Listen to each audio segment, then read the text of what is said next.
Quality of writing is our last chapter, and I could talk about the quality of writing for hours and hours. I think there's so much interesting to say, but I don't really think at the bottom of my heart that by talking about it, I can improve it very much. But I want to give you in this last video some general guidelines and some ideas about how to improve your writing. What does the marking guideline say? First, okay, the writing is clear and concise, ideas are well organized, grammar and punctuation are perfect, and there are no typos. And the manual is persuasive, leaving the reader with the impression that it's something that needs to be addressed. Okay, so how do you do that best? I think the biggest problem is, A, that most people write for the wrong person.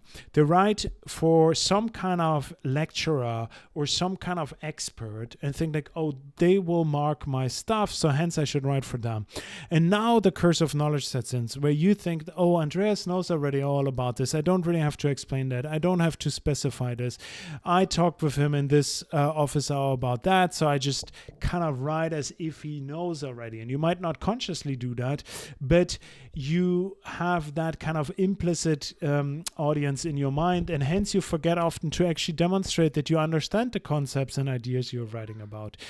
I, in all seriousness, suggest that you write for your mother. Your mother hopefully did not study psychology, but your mother is intelligent enough to understand psychology. And if she can't understand the paragraph you're writing, when you give it to her to give you some feedback, then this is your fault and not the fault of your poor mother, because she can understand it. If your writing is not good enough, then she doesn't understand it, and that's your fault. So try to get rid of this curse of knowledge. Try to imagine writing for your mother, and that's the level of detail and kind of care you should take when you write these paragraphs. The second one is that I think a lot of bad writing just comes from laziness. We make it easy for us, for the writer, and not for the reader.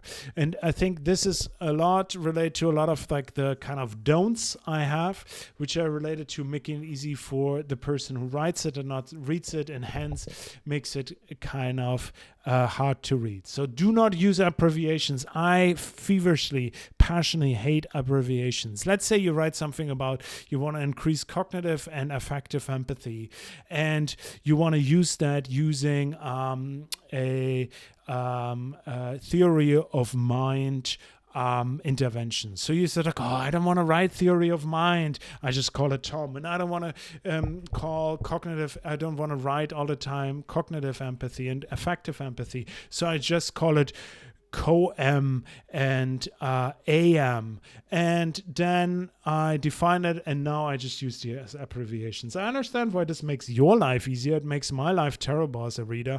I have to memorize these made up abbreviations and then apply them. Never use abbreviations if you don't really have to. Obviously, if you are writing about the USA or the UK, you can use these, but other than that, refrain from using them. Don't use bullet points. Don't use lists. Don't have verbatim quotations in there. That just means you didn't understand what they're talking about and you were too lazy to understand it. So you just use a quote. Don't have any quotes in your manual. No need to. You can say it always better than the people you're quoting. Don't have any first names in there. Don't copy figures and graphs from somebody else. Do not use synonyms. If, for instance, you talk about attitudes, always call it attitudes. Don't change with depending on kind of like, oh, I want to call it mindset, now feelings, now stances, now positions. No, don't do that, because every time you do that and you change the word, I think like, is she talking about something else or is she talking about the same thing? Use the active voice. For instance, participants read, not the passive voice. Participants were presented with text. So write it in an active voice. There's a PhD student of mine, what she did, she set Word to automatically detect and alert her when she uses a passive voice. I think that's a real interesting and good idea. Use a reference manager. It's the same thing. Reference managers, you're supposed to use APA style. A reference manager for your dissertation, for anything you will do in a third year and beyond, will save you tons of time. So start using it now. I use Zotero. Other people use Mendeley. They're free and they're super helpful. Start using them now. If you watch this video and you don't have a reference manager, stop at the end, install Zotero into your web browser, install it for your into Word, and start using it. It will save you so much time this year, believe me. All right, that's it from me. I hope this was all useful. And if you have questions, write me an email or come to my office hours. Always happy to hear and to see you. Take care.